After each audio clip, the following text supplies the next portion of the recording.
It works. Uh-oh. Yeah, it's okay. Is Facebook Live? It's recording? Yeah. Hello? Are they waving at you? I don't know. Are you waving at me? I'm waving at you. Anyone watching? There's probably one viewer right now.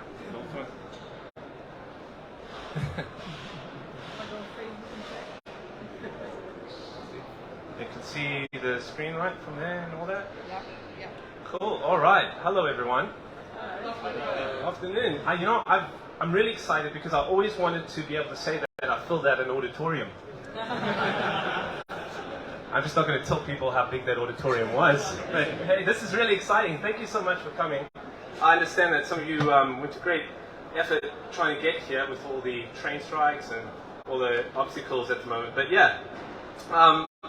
Hi everyone, I am Graham Beck. I am a host and producer of an Exploring Stamps YouTube channel. Some of you, maybe most of you, might have seen it. Some of you maybe haven't, in which case I'll tell you about it as we go. But I'm really wanting to just interact with you a bit for this quick session and talk to you about my experience, and especially my experience with the Online Philatelic Community, which is probably the thing I'm most proud about over the last 6 years. So let me get the clicker. The one thing I want to tell you though is that this whole effort that I've been doing, I've been making this YouTube channel for about 6 years now, and it was not a solo effort. I do have an accomplice, Laura. She likes to call herself the cameraman, but she is so much more than that. Unfortunately, she couldn't make it today, so she allowed me to come by myself.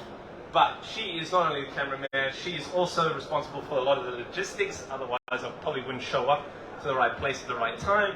She's also the budget enforcer, so she stops me when I've spent too much, which is what I need. She's a script reviewer, she takes care of wardrobe, she is a dietitian, she tells me when to stop eating and what to not eat, and she's also my social media coach, so she's really supportive from that. But most importantly of all, she is the biggest supporter of the channel. She's a cheerleader. She drives me to continue produce content.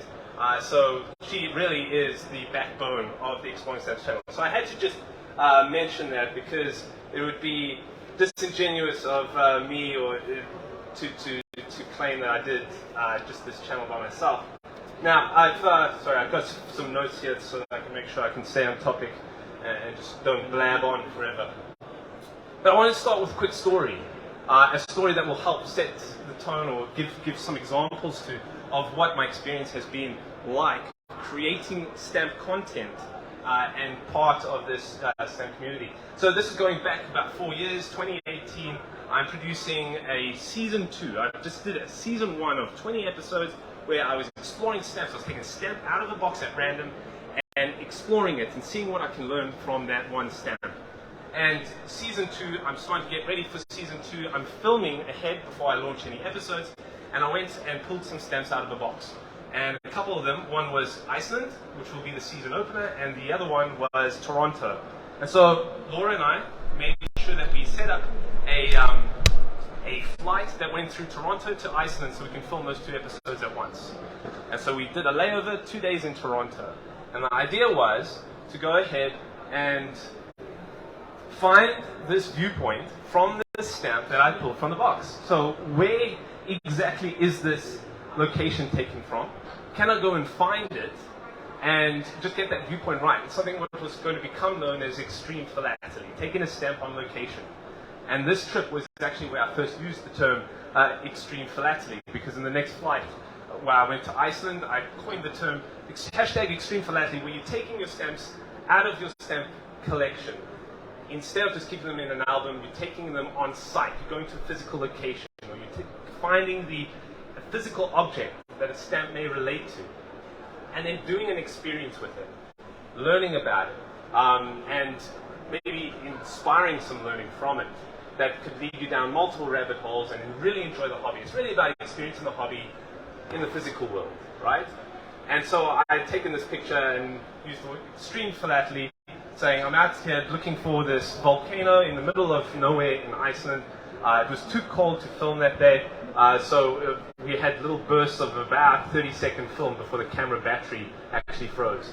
But we got enough done over 2 days to finally patch together with an episode, which was the season 1 episode. So Extreme Philately became a, yeah, there we go. I put this deliberately for you guys from the Netherlands. Yeah, deliberately. Yeah. So the idea was Extreme Philately picked up this momentum. We've actually been taking the photograph to the place, photograph of the stamp at the location, right? And so it has picked up quite well on my end. This was in North Holland, trying to get a particular windmill. This was the season finale of the 3rd season, where I went driving around the Netherlands, trying to find, in one day, while it was daylight, trying to find each of the examples of a windmill that was portrayed in a set of stamps. And a lot of fun. I learned a lot about Holland. I learned that you're not supposed to, speeding tickets are expensive in Holland, and a few other things like that.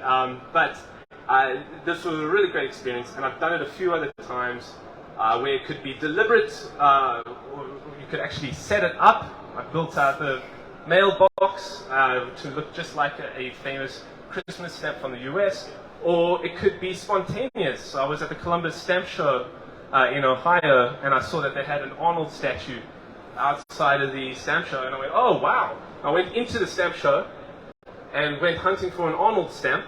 Turns out there are Arnold stamps, and then took some Extreme Philately. So, it could be spontaneous, it could be fun, and the best thing is that you get to interact with people because you get to post it, talk about it, and chat about the concept of Extreme Philately. So it could be really daring. You could go find a physical location, you go climb a mountain, you can go take a helicopter ride to try to get it, or it could be in your own kitchen and you just find a pineapple and take a picture of that. So it can vary, but the concept of Extreme Philately is that it is similar to extreme sports.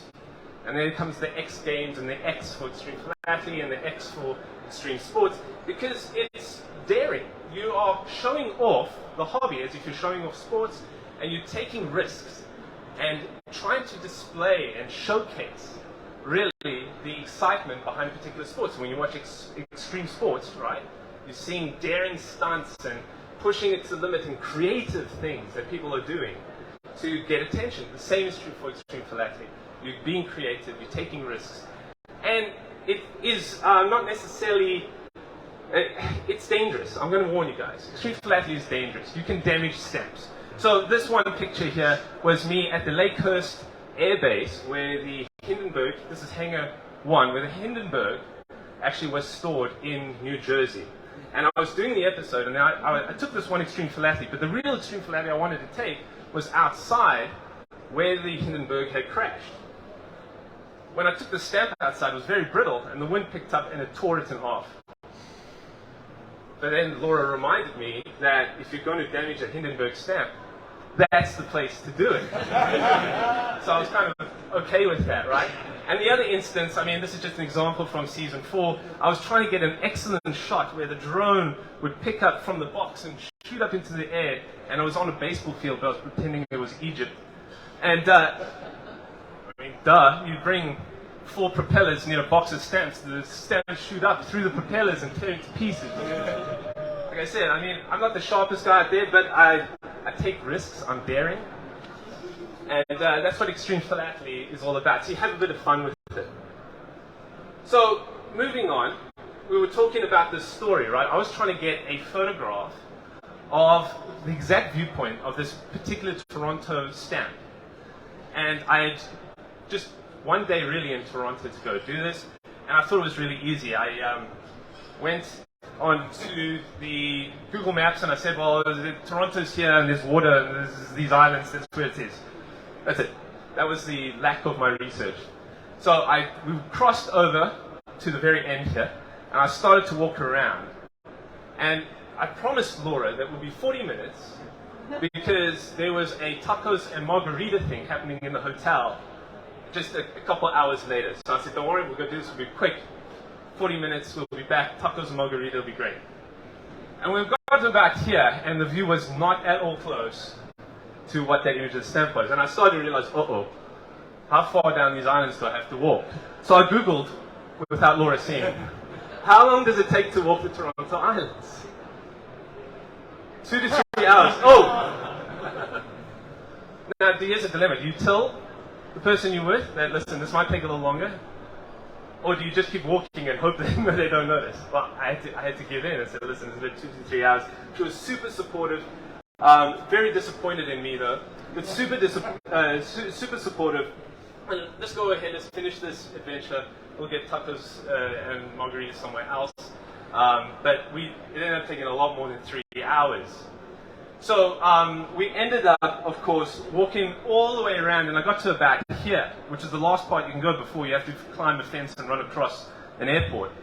And I did not get anything close to the view, sadly. It was way off, and now cloudy with rain. So we had to run back all along those islands to get back to the last ferry and get back to the place. So it was like I said, it was an adventure. But this is the cool thing. I did the episode and just ended it with, I couldn't find it, doesn't exist, the stamp's wrong, some artist painted it the wrong way around. There's buildings here, there's the big stadium, the stadium's in front of it, whatever, somebody made this up. And then 2 years later, some guy on Twitter tweets, hey man, this picture looks a lot like that stamp looks a lot like the picture I took back in 93.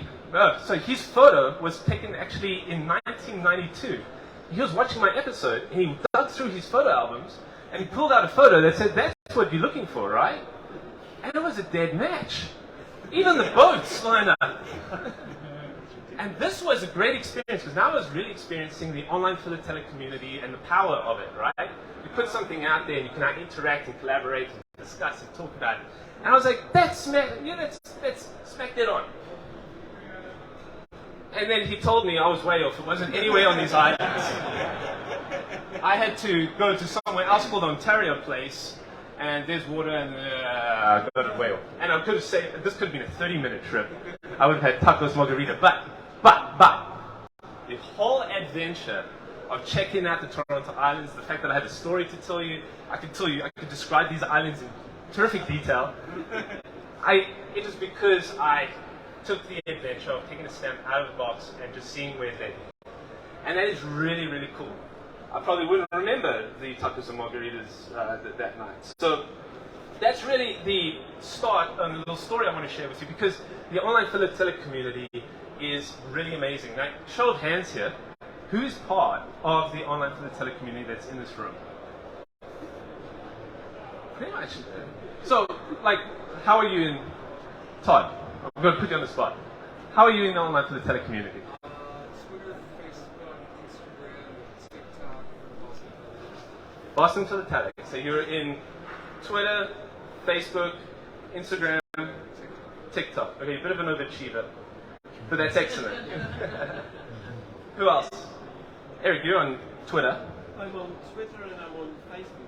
Facebook, right? And I follow on YouTube.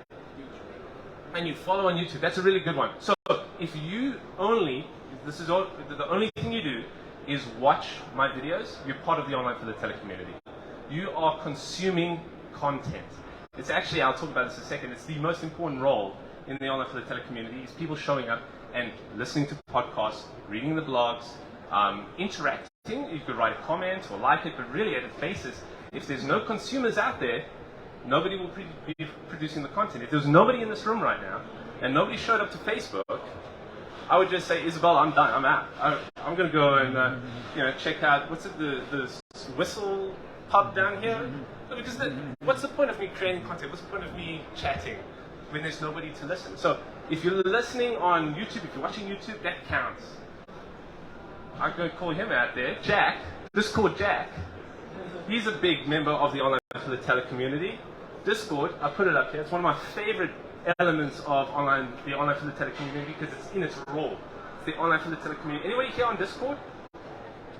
Discord, we got some folks. All right. I really love what Jack's done with the Discord channel. I'll talk about it probably a little bit more. Or you should get Jack and tell him to tell you about it because he's the expert on it. He's created a fantastic place to connect, discuss, and really grow the experience of online philately. Now I'm going to get boring for a little second here. So, like I said, I'm really proud of all the things that I've been having fun with in the online space, with philately, with videos. The thing I'm most proud about is watching an online community grow that's enjoying and experiencing philately in a very cool and unique way that it's done in the past. And I've looked into what creates an online community. Just the Wikipedia page itself says a lot. Online community is a community whose members interact with each other primarily via the internet.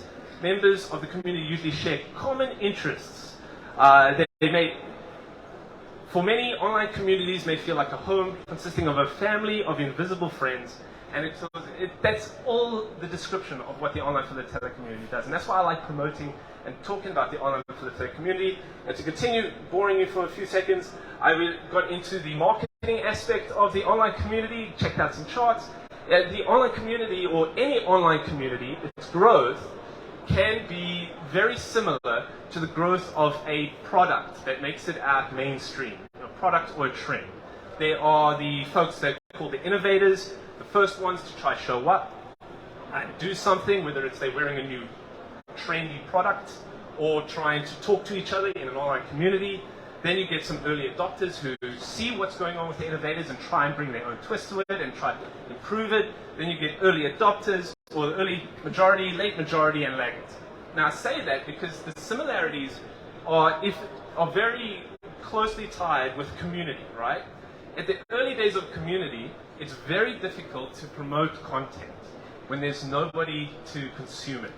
So I'll be talking to myself on a camera, and this was very true. I was basically talking to myself on a camera and getting 20 views at a time. And so that is not really a good motivation to keep producing content, but you've got to push through that. So that's the early stages. The attraction to create content and join online communities and be active members of it is directly tied to the amount of people out there. What's the reward? Is there an audience to talk to? If there's no audience, why do I talk? If there is an audience, absolutely. So that's the first thing, is that those early stages, and this is called the vast diffusion model. But the other piece to it is that the larger the community is, the greater the gravity is to it. Because more people are producing content, more people will come across this content as more content is produced.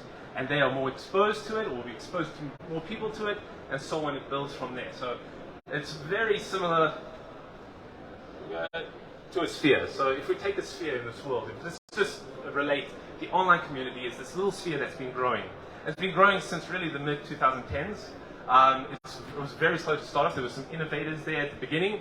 But as it started to grow, more and more people are able to come across this content, whether it's accidentally or they're looking for it. They can go ahead and find it. If you think of every little bit of node on that sphere is somebody doing something, whether it's interacting, sharing, creating, and so on. And so the sphere is composed of all the social media avenues. There's so many entryways into this online philatelic community we've discussed. There's Twitter, there's Instagram, there's YouTube, there's Discord, and so on. So there's so many different avenues to join, and you do not need to at all be part of all of them. You could just be part of one of them, right? You could be in the Twitter sphere, right? And you could just be interacting with the philatelic community there.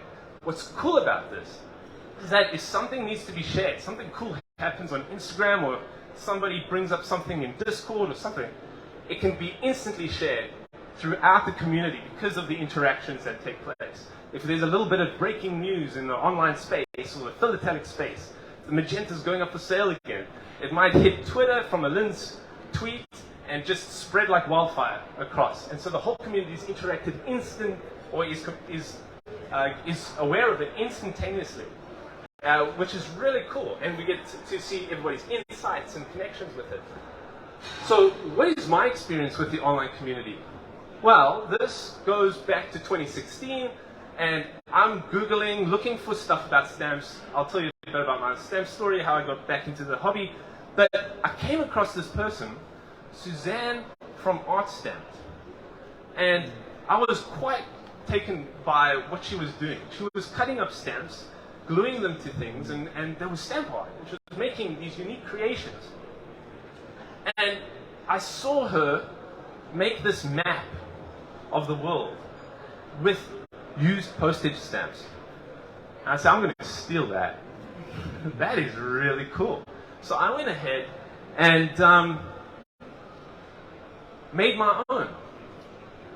And thoroughly enjoyed it. I had all these used stamps from around the world, and I tried to map the stamp to the exact location on the image, and then I used stamps that were flipped.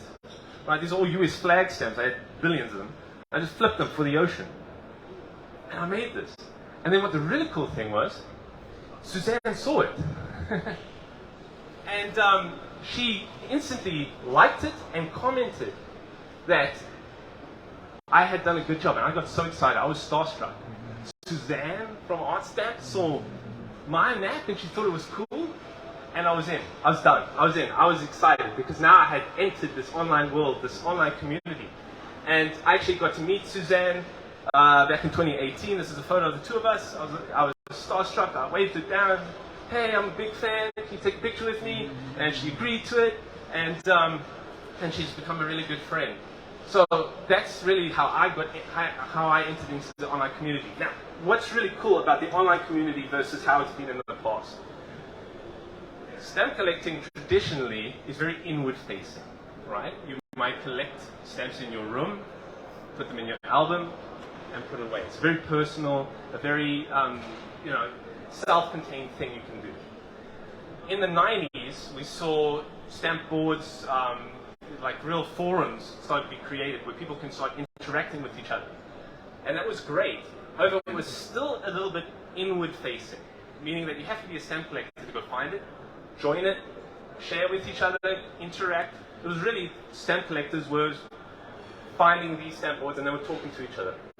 The online community is outward-facing, which is different. So yes, we talk to each other, but a lot of our stuff, because it's social media and the nature of social media, it faces outwards and can connect with other communities. So an example, right? Well, you can now overlap communities. So pretend this is the philatelic community, we can find another sphere somewhere else and interact with them. Just because of the nature of the post, right? If you think of like what a hashtag does. If I do a hashtag something, right? People can click on that hashtag and find us, especially people that have an interest in that something and are not in stamps. They can also see my content, or they can just stumble on it, or the fact that I have friends that are non-philatelists are seeing my stuff, and that might coincide with something that they want to share and talk about. So an example, right? Let's say there's the stamp community, this group, everyone in this room, we'll call it the stamp community. Well, the travel community is enormous online. And they share and post stuff. And that's a really big, strong connection. People are all consistently, when we post stamps, we sometimes tag a location. And that geotag, or even the hashtag of that city or that place, can be picked up by other travelers who then see that there's stamps issued for this place. Maybe some stamps that are of their interest. I've actually got a good friend in the Online Philatelic Community who's also really well known in the travel community. So he consistently sees an overlap and posts stuff in his enormous travel community about stuff that we're doing in the stamp community because it is related. History is a big one, right? Stamps overlap history in so many ways, and there's strong history communities out there. An example of something that happened to me is one of the videos I posted was about propaganda stamps from Germany. Oh, no, for Germany. So it was Operation Cornflakes. This really cool video. And it was super exciting. But one of the things about it is that it suddenly picked up. It was the closest I ever got to anything viral, near viral. It picked up for about 7 hours. It was getting 1,000 views an hour, and that was so exciting for me. And I realized that somebody had gone and posted the link in a history Reddit forum. So Reddit's another social media avenue. And he posted the link, and the link was popular, and it got scored up. And I don't really understand Reddit, but it was tagged, scored up, and it climbed the rankings, and people were loving it. Well, most people were loving it. There was a few weird comments. The one comment was, I mean, it's a cool video, but the guy won't shut up about stamps. He didn't get the idea it was a stamp video, right? So you get to expose yourself to other, expose the hobby and expose your interest to other avenues like post-crossing. Hey, today's World Postcard Day, right? Post-crossing and stamps go hand in hand. The post-crossing community loves to interact with stamps. Of course, they use stamps, and there are post-crossing stamps now out there. And we as philatelists and enjoyers of ephemera love sending, receiving mail, and seeing mail go through the postal system. Boom, this is an instant marriage right here. It's so great. And being like that, we can also cross-pollinate ideas and people, see what post-crossers are doing out there. People make post-crossing videos. Stamp collectors also like to talk about mail coming in from post-crossing standpoint. So there's that aspect. What about something crazy like Lego? Right? I'm trying to blow it out of proportion. Stamps is probably a lot smaller. But yeah, the Lego community is enormous. And I bring up Lego because you can actually connect stamps to absolutely any topic out there. Any other community that exists, you can make a connection, because stamps, pretty much every subject's being captured on a stamp. There's very few that haven't, right? And so I say Lego because there is an example. If anyone watched Conversations with Philatelists, they interviewed a Lego guy. They went outside of the philately space and they interviewed a guy about Lego and spoke about overlaps within the collector's world between philately and Lego. And I thought it was incredible because if you go and read the comments on this video, you'll see that they're all Lego collectors that were drawn into this particular video that he promoted on his world. He said, hey guys, I've just been interviewed by some guys about philately, go check it out. And those Lego folks went in and learned about the fact that there's overlaps, there's Lego stamps, all sorts of cool stuff out there. So basically, what I'm trying to say is that being in the Online Philatelic community, it's really easy to now expose the hobby elsewhere and really change the experience that traditional philately may have had in the past. And I'll do one more quick example that I stumbled upon accidentally, where I made a video with my friend from Germany about printing our own stamp design. And we had no idea how to do it, so we went and learned on, through Google, did some searches, and we accidentally stumbled on the Intaglio community, which we didn't know existed. This whole underground world of people 3D printing a printing press and then making their own designs and sharing it. And they do this massive share where they all create their own designs and they go and they share them with each other in this impressive network across the world. And they do these special days where it's like you've got to pick out some of your designs and share them with a particular person, and they post it and they promote it. It's been fantastic. So Jared, my friend, and I stumbled upon it, and we created the video, and then Jared reached out to the one guy who creates the 3D printers and said, hey, we made a video, you want to check it out? He loved it. And he got so inspired by it, he shared this video throughout the Intaglio community, but then he ran a competition because he was like, you know what, we haven't really tried to make Intaglio prints that were stamp sizes yet. So he ran a competition. It was a very popular competition in the Intaglio community to try and get a 2 centimeter by 2 centimeter picture in a design. So they had to engrave and etch on little copper plates to the 2 centimeter. So, I mean, there's the inspiration. Now we're cross-pollinating ideas, we're cross-pollinating people, and we're experiencing the hobby differently and learning different things from each other. So that just brings me to this point again, is that you can access and you can experience the Online Philatelic community from a number of different avenues, and you never know what you may find. And I've had a really great time exploring it. I particularly am on YouTube is my main thing. I love Instagram. I'm okay with Twitter. Twitter's a bit harsh at times. It gets scary. And I'm on Discord too. I love checking out Discord. Like I said, jump on Jack at the back there after this to learn about Discord. So, brings up an interesting thing though, is that the online community has been a very natural growing thing. So there's no organization to it. It's not like you run a committee, you elect officials of this committee, and there's a board and there's a discussion. Instead, it's a natural creation of roles based on what you're interested in and what you want to try and do. And so people assume these roles, sometimes intentionally. They're like, hey, I want to try to do this for the community, or they accidentally become that.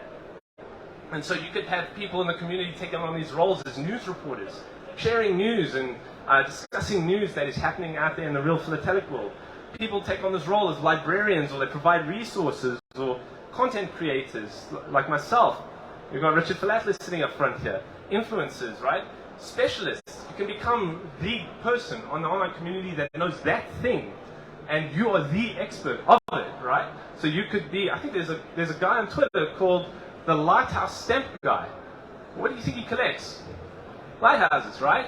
If I have a question about lighthouses, I know who to go to, right? So you can become that.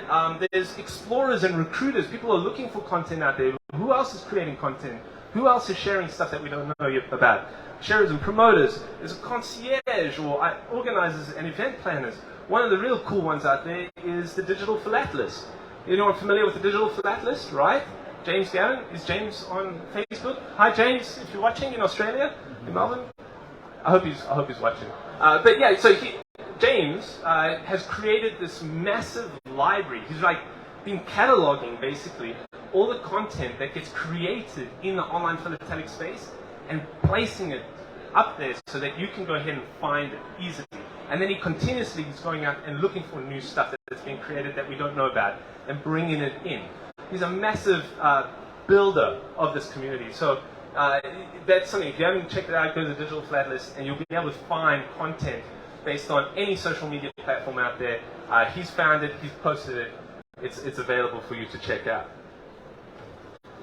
So the last thing I'll talk about is something called the Stamp Explorer, which is a term that Amir from the Israel Stamp Reviews, which is a member of the online community. He talks about a number of things from stamps to trends and all that.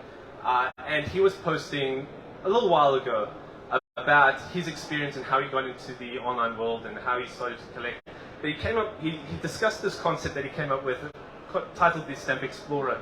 And he was just evaluating how that's different from the original image of what a stamp collector may be in everyone's head. And he's basically saying that today you're seeing this concept of the Stamp Explorer, this person that instead of collecting by themselves and placing things in an album or exhibiting at a stamp show, this is somebody who's collaborative, outgoing, adventurous, innovative, energetic, and hip. Somebody that actually experiences the hobby in front of thousands of people instantly, right? And I thought that was a really cool concept. I think that's exactly how I got into the hobby. I found this stamp in my collection back in 2016. I didn't know much about it. I was opening up my old childhood stamp album, and I realized I really knew nothing about stamps, other than the fact that they had pretty images on it. And for the first time, being that this is 2016, I pulled this out versus in the 1990s when I used to collect. I actually had a smartphone on me. We had the whole internet on it. Just typed in blue face French stamp, and I got thousands of images with this stamp on it. And I was able to click on it. I was able to find out it's Marion of France, learn about the Second French Revolution, find out what a Phrygian cap is instantly. And then I went looking online, and I couldn't find anybody who was experiencing this part of the hobby the way I was experiencing it. Like, hey, did you know? Like, never mind the fact that this is stamped and what the perforations is and all that, but did you know there's this thing and I can learn about someone, or I can learn about what's close to a country's heart and so on.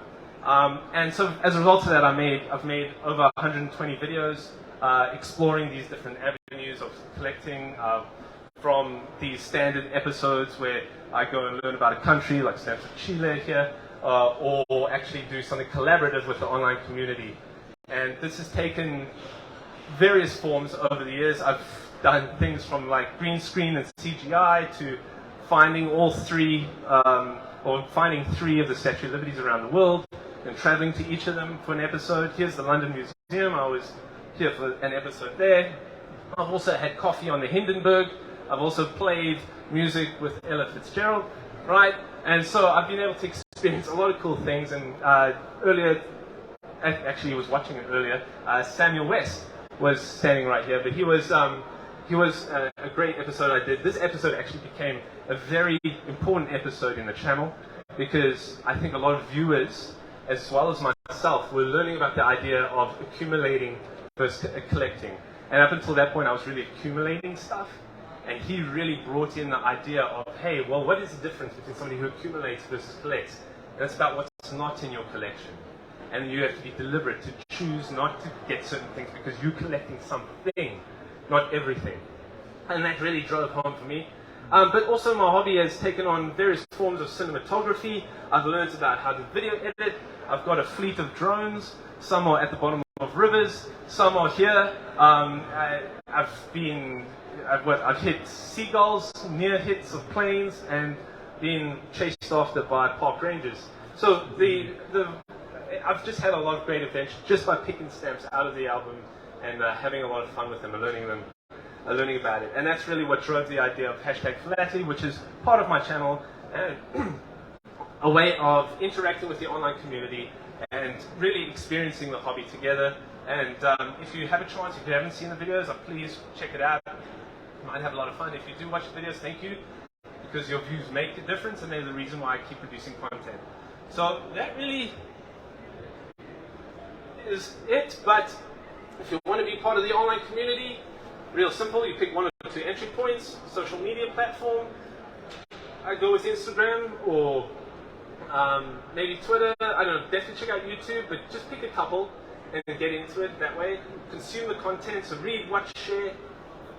But if you want to create content, my only advice is to consider your audience, right? You won't be able to produce something that everybody will like. So pick something you would like to experience. What is content that you would enjoy? And create that. Identify your goals. Why are you creating this content? If you're looking to create the content because you want to get rich, I've got some bad news for you. That's not going to happen. Create it because you want to create it, because you want to experience the hobby differently, because you want to try something, you want to share. And then just start doing it. Don't hesitate. This is probably the big reason why a lot of people don't do it, is they wait and they're like, well, maybe I need this, or maybe I need to try, maybe I need to learn how to video edit a lot, or maybe I need a good camera. Just do it. And the quality will get better as you go. Because if you don't do it, you won't get your feet wet and you won't start producing content. I will tell you now that I can't watch my early episodes. I cringe. They're awful. I can't watch them. And that's about 30 videos back. So anything 30 videos back, I struggle with. Can't watch it. That means I'm actually getting better at what I'm doing. And I hope that doesn't change. So I hope that I have this complete, or this continuous cycle of not being able to look 30 videos back, because I've improved beyond that point. I've done something different, and I'm always experimenting. I'm always trying something new and seeing if it works with the audience and if it doesn't, and so on. So that is it. Thank you for filling out this auditorium and allowing me to talk to you for 38 minutes. And now I can open up for questions and have a sip of water if you would like to ask.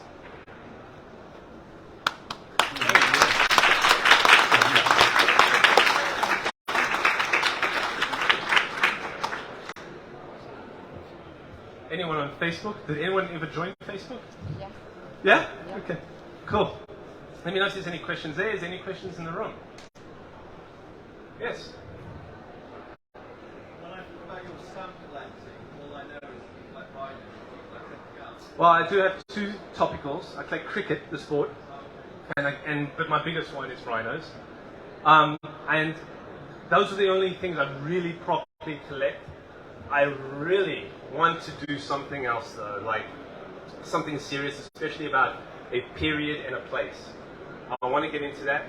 The weird thing is that every time I learn about a new topic through the exploring stamp, pulling stamp out the box, I feel like that's the one I want to do. So I'm consistently, there's always, I don't have one focus that I would like yet. And perhaps maybe once I step back a little bit or stop doing videos at some point, I can actually take a look and say, well, that's the area that I really, really enjoy, and I hope to collect more of it.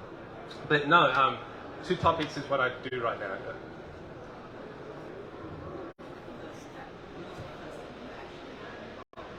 Ooh, that's a good question. The first stamp I actually went and bought. So it would probably be from that, the first episode I actually did about Marianne. This is in recent years. Right, so in 2016, after I pulled Marianne, I started figuring out, can I make an episode from it? I went and bought some stamps related to Marianne. So that's the first time I went onto like eBay and bought stamps. The first stamps I really bought, I used to go to a brick and mortar store in my home country, South Africa. And I used to go with my friend Jarrett, who was a stamp collector, and he did that entire episode with me. And we used to go to the mall on a Friday. It would be once a month because we'd have to save up our pocket money, and then we'd go to the mall, and anything shiny I would buy. Right? I looked through the glass and oh, I've got to have that. There was no particular thing. It was like that, and it was all new issues from South Africa, and that was in the 94, 95, 96. So those were the ones that I really bought, and most of the stamps during those years and even today have been given to me and donated to me in some way. So that's parents, grandparents, family, friends. Once they find out I'm a stamp collector, stamps just come in. So that's the interesting thing about it. Good question, thank you. Yes, sir. When you very first started, did you have any social media experience? Did you know what you were doing social media-wise, or did you have to look all that up and learn that? I knew nothing. I genuinely knew nothing. I didn't even know how to video edit. But yeah, social media aspect of it. I mean, I had my own little personal account in social media, so I knew how to post something, but I didn't know how to interact with the community. I didn't know how to promote stuff. I didn't know really anything. So it's been a massive learning curve from those early days in 2016 on. You just picked it up as you went along. Picked it up, and also I sought inspiration from other areas. So I went and penetrated other communities and saw how they did stuff, and then said, can I borrow that, or can I do something like that? That was where a lot of my work came in, just seeing how other people interacted in their areas and trying to follow them. Thank you, that's a good question. How long does it normally take you to do a research come up with an idea for that? This is embarrassing. So, for an episode, the research element can take me a week. There's a few factors. So let's just say producing a video, one video, right? To come up with an idea isn't the hard part because there's a lot of ideas out there. I have too many of them. I just pick from a list, right? And then, of course, the stamp episodes where I pull a box. I actually pull stamps out and I look for things that I haven't done yet now. In the past, I used to just be able to pull out one and say, easy. But now I overlap topics. So the idea part is easy. The research part is hard because it takes a lot of reading online, a lot of looking things up. This recent video that I'm trying to produce and push out, I'm just looking into Nepal and stamps from Nepal. And so I even had to go to the research library, the American Philatelic Research Library, take a book out there. I had to read the whole book. To get ideas from it, as well as then research all the different forums that have talked about stamps from Nepal. Then you watch movies about Nepal, then you documentaries, you listen to other podcasts, and you put the whole thing together to really come up with just a 10 to 20 minute episode. Sometimes you do a lot, right? Like the Hindenburg episode, I watched the Hindenburg movie, I watched hours of documentaries and so on, right? And then the hardest part is writing a script that is concise and not boring. Because you can get into the details too far in some cases, or some cases you can not do enough details, which really could be also bad in the stamp community world. So you have to pick the right balance. So writing that script, reviewing the script, that takes a week at least, and then producing it, which is my least favorite part, is the filming. Talking in front of a camera will take 1 to 2 full days, and then editing can take 2 weeks. So in total, I've seen video being done in the shortest time. I've seen it in a freak short time was 2 weeks, and standard is about 5 to 6 weeks. I'm doing multiple at once, so I'm never just producing one video. There's 2 videos or 3 videos in the works at a time, and yeah, it takes a while. Sorry, that was a long answer to your short question. I really enjoyed your content, especially the one about Bangladesh. Oh, okay. Thank you. And then I thought, so you said you were pulling out of the box. Yeah. And I thought, is it really random? That's a good question. So yeah, it was random, like very random at the early days. But because now, if I pull out 4 flower stamps in a row, I'm going to do 4 episodes about flowers, I'm going to lose my community and viewers, right? All right, here we go again, the guy talking about flowers. Or here's the US flag again. So I have to pull out a number of stamps. They're all like 95% coming out of my box for inspiration. I pull out stamps, look through it, I'll go, hey, this one looks interesting, I don't know anything about this one. The other thing that I have to factor in is diversity of location. because if I do 20 episodes on US stamps, I'm going to bore the heck out of everyone living around the world who wants to see something from the area. So I go, okay, I need something from South America. I need something from, Eastern Europe this time. I haven't done any Africa. Let's pull out an Africa stamp. So there is more of a target position. Otherwise, randomness doesn't really work in my favor. But yes, and then I look through, pick something, and there has been times where I pick a stamp, and I start researching it, and I find a better stamp I should have picked. And I won't tell you which episodes those are, but then I go look for a better stamp. But then the idea came originally. So then and yes, that's 100% reenactment of me going through the box on video. Yeah. Thank you. Yeah. What are the origins of the box? Is that something you've had since you're a young collector? And do you add to it? Yes, I add to it consistently. So what's the origins of the box? I add to that box consistently, especially when people send me stuff. Not viewers, but like family and extended friends that, oh, Graham, take these stamps out of my life, please. And yep, in the box they go. Shake it up. No, the box idea came from the fact that I just wanted to do something that's drastically different from traditional World of Philately, which is looking very carefully after your stamps. And some people will hate me for this. And they look very carefully after their stamps and they preserve them, and it's kept away delicately in a collection. I said, screw it, turn my albums upside down, threw it in a box, because I knew that they were of no value to me, I mean financially, value from an educational standpoint. And I wanted to emphasize that it's really the education piece and not the financial piece that stamps really drive an excitement from collectors my level, or basically most of my viewers. And so that element helps reinforce that. Do not recommend doing that with your stamps. Don't do that with your stamps. It's a terrible way to look after your stamps. Don't do it. But yeah.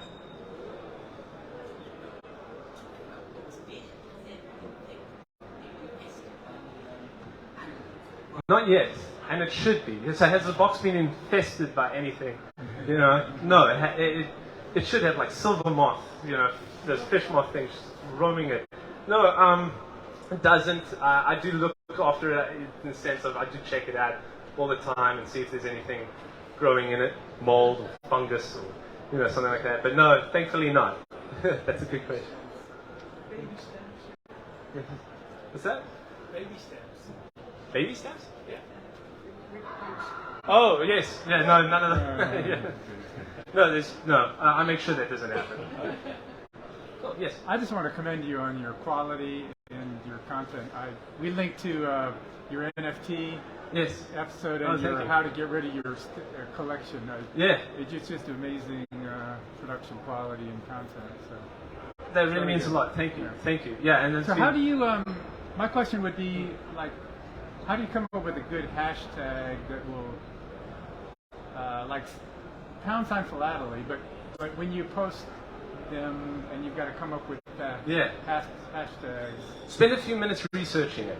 So before you post and start to write out hashtags, actually go and type out the hashtags that come to mind and see if there's people posting about it. So you'll see, especially I think in Instagram, maybe Twitter, it tells you like less than 100 people have hit this hashtag, more than 1,000 people, 20,000, so on. So do a little bit of research. So think about the things that are also, you can hit some of the philatelic pieces, like philately and stamp collecting, stamp collector and all that, but look for the things that go beyond that. Look for the country related, the city or postmark. Are they same across? Do they use the same hashtags on Instagram that you use on Facebook? Yeah, generally it's the same kind of world. The Instagram and Twitter. The same format? It's the same format. Yeah, from a hashtag standpoint. Yes. And so look for that, and then also be mindful of what's going to be trending in the next day or two. Right, so if London Marathon's going to happen, it's going to be hashtag London Marathon 2022 probably. I look for what it is. If you've got running stamps, Richard's a big collector of running stamps, right? Post that, hashtag London Marathon 2022. And you're exposing that stamp now out to the world of, the runners. And they might find interest in it. So yeah, do a little research before you post. That helps. That goes a long way. Cool. I think that's it. Right, well, thank you everyone. I really appreciate it. And I'm looking forward to meeting more of you as we walk around the show today.